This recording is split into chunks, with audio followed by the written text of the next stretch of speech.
Now, early on, and it's an important part of the ancient Near Eastern understanding of gods, that gods did not exist alone. God was a king in heaven. And like any self-respecting king, God had a court and was surrounded by a court. God had a bureaucracy. We'll see that in a little bit.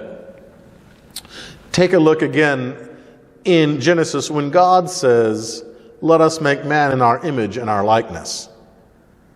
It's plural, but God isn't plural. God is one. So God was addressing others. God was acting the way any self-respecting ancient deity in the Near East would have acted, talking to his courtiers, and that reflected the worldview of people's experience. They knew what it meant to have a human king. They knew what it meant that the king had courtiers and officials. And they understood their God to be the same.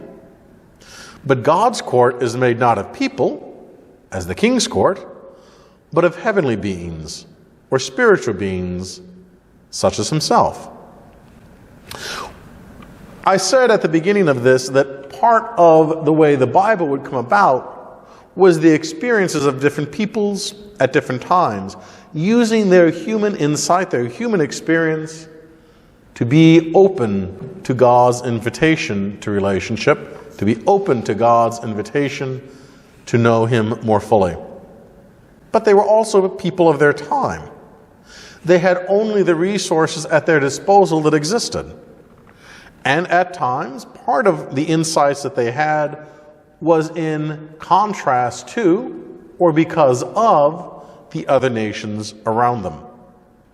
It's important for us to remember that when Israel existed, other cultures existed too. And most of those cultures had multiple gods and goddesses. Most of us would probably be familiar with some of the Greek and Roman gods. We could probably name Zeus or Aphrodite or Athena.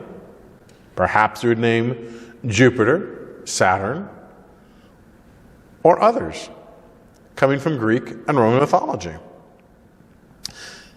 We know, of course, that when two cultures combine or one culture is interacting with another, it's not always neat and does not always fit neatly into our modern categories.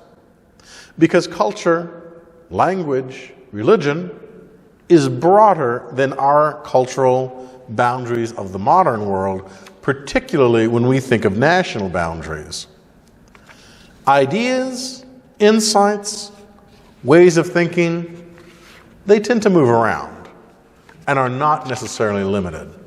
And of course, the world of the Bible was true to that as well. So we should not try to read the Bible outside of Israel's experiences and relationships with other cultures, other forms of literature, other theological experiences that were not their own. Because those things God used to inspire others to help them name their own insights, to help them define themselves, to see themselves as a particular people who had a different way of thinking, a different insight, a different experience. And God would use some of those to help people understand God and who God was in comparison to others. And sometimes the crises that people faced helped them think about God differently, and to do so as an entire nation. Not just one person sharing an experience or an insight, but the whole of the people coming to understand God and the nature of their relationship with God very differently. In modern times, there are large events that we too could speak of changing our culture, of our society, our way of being. Oftentimes, those are not positive experiences. Talk to people who lived through the Great Depression and what that meant for them.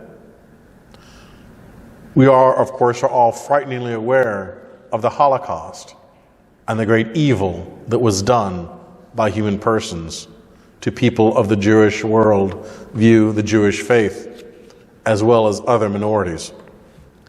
Those events have forever changed our cultures and our common humanity. We think of things differently because of those events. In the life of Israel, too, there are events of profound trauma that would forever change how they thought about God and themselves, how they spoke about sacred scripture and revelation. One of the most important of those events was the Babylonian exile, which historically lasted about 50 years, from about 587 to 537 BC. This became a defining moment for Judaism and for Jewish theology, and therefore, of course, for Christianity as well. The theology of Israel profoundly changes during the Babylonian exile. For example, monotheism, the way we think of the concept, begins during the Babylonian exile. No longer would Israel speak about our God and your God. No longer would they speak about their God for their people and a different God for a different people. They would come to understand that there was only one God. It wasn't that God was just stronger or more powerful than other gods, exercising judgment over them, as in Exodus 12:12, where God executes judgment on the gods of Egypt. But these other entities were not gods. There was only one God, the God of Israel. Babylon was historically where modern-day Iran and Iraq are now. It's important because the Babylonian Empire lasted for more than a millennium, from about 1895 to 539 BC. It was the superpower of its day. It went through many dynasties and many rulers, but was a profound shaping influence on the ancient Near East and how people spoke, thought, understood themselves in their own place and their own context. Now, Babylon, like most cultures of its time, was a polytheistic culture.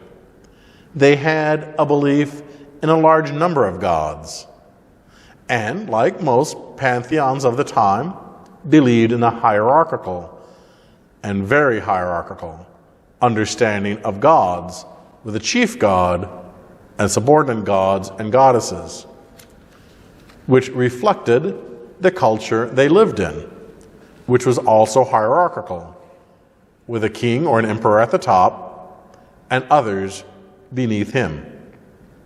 This is an important idea because Babylon was such a dominant culture in the Middle East that it was during the Babylonian exile and the time of the Babylonian Empire that the Bible would begin to get its written form. Think it doesn't matter? Aramaic, the language of Jesus, was starting to become a written language during the Babylonian Empire, and would be the language Jesus spoke about a millennium later. Aramaic continues to be a spoken language. It is the ritual language in Syriac Christianity. Syriac Christianity includes the Syriac Catholic Church, the Chalcedon Catholic Church, and some of the Maronite churches. The Talmud, which is the oral law, the oral tradition of Israel, says that Adam spoke Aramaic, and that people would refer to themselves as Arameans or Aramaic speakers. That shows up in the Bible too. Take a look at Deuteronomy chapter 26, verse 5, where we read that my father was a wandering Aramean who went down to Egypt. But Aramaic comes from Babylon. It is a language that came to be in the Babylonian Empire. Hebrew would have been the language of Israel. But Aramaic becomes the dominant language after the Babylonian exile. That worldview would give rise to concepts in the Bible. The worldview of the Assyrians and that the Babylonians would influence how people thought about their own experiences of God and what God was doing. In the experience of those people at that time, the mutu, or diseases, were not caused by microbes. They were caused by gods. So Ahazu was a demon who brought judgment of the gods on those who had angered them. Diseases were not microbes. They were not understood by causes of biology, but by gods who had been displeased. And Ahazu was sent to bring judgment and punishment. Remember in Genesis? The angels tell Lot to flee the judgment of God. They are messengers and bringers of judgment. Now, this also shows up in our popular press today and our popular literature and entertainment. In the movie from 1977, Exorcist II, The Heretic, you'll find that the character Reagan McNeil is supposed to have been possessed by Pazuzu, an Assyrian demon. So this demon was not created for the movies. It comes out of, you guessed it, Babylonian theology. The Sumerians and the Akkadians, who were the precursor civilizations, had this idea, this bringer of judgment and evil. And Pazuzu was the child, the son of Hanbi, sometimes translated Hampa, who was the god of evil. These cultures understood evil to be a real thing. They knew that evil happened and affected people, and they were trying to explain why. You may also remember in the same movie, The Exorcist II, that the priest who is doing the exorcism of the demon is trying to force the name of the demon to be spoken, because to do so would give him power over the demon. Remember Adam naming animals? That's where it shows up again. So what did these demons in ancient Babylonian culture do? What was their understanding of that concept? Now let's be clear. We're not talking about Christianity. We're not talking about Hebrew theology. We're speaking specifically about Babylonian theology and what they understood. They understood demons as entities who would rush to where a god's wrath was being directed and punish. These were not independent actors running around trying to tempt. They were not independent actors doing whatever they wanted. They were people, to borrow a term, or perhaps beings would be a better one, who would cast silence over the one who was afflicted because somebody was being punished. Another example that they would have said is they would confront a man from whom his God has withdrawn and covered him like a cloak. They would envelop this person in judgment. Some god had been angered and would send an agent of punishment, a demon, an agent of divine wrath. They become the bringers of judgment. Now, this is a key point, and this is very important because it will show up eventually in both Hebrew and Christian theology, in the language of curse. Because a curse is asking for judgment. Now, we of course know that the one who is cursing, when it's us, is not generally omnipotent. Rarely in Hebrew or Christian theology is the curse speaker all-powerful. Because the one who is bringing the judgment cannot generally simply do what they want or how they want, because they are limited. That limit on the power to speak evil, to bring judgment, is important. And that is important to Christian theology. That understanding of that limited power of evil makes us realize that while evil is real, it is not unlimited in its power. And that concept comes to us from Babylon. Take a listen. Samas, who is the head god of the Babylonian pantheon, let Gira the burner, who is the god of fire, burn them. Let Gira deceive them. Let Gira scorch them. Let Gira obliterate them. Let Gira incinerate them. That's a real text. That was a real Babylonian curse that people spoke thousands of years ago. But notice that it is a particular god, Samas, the head god, who is dispatching Gira. Gira is not an independent agent here. It is Samas allowing Gira to act, allowing Gira to bring a curse.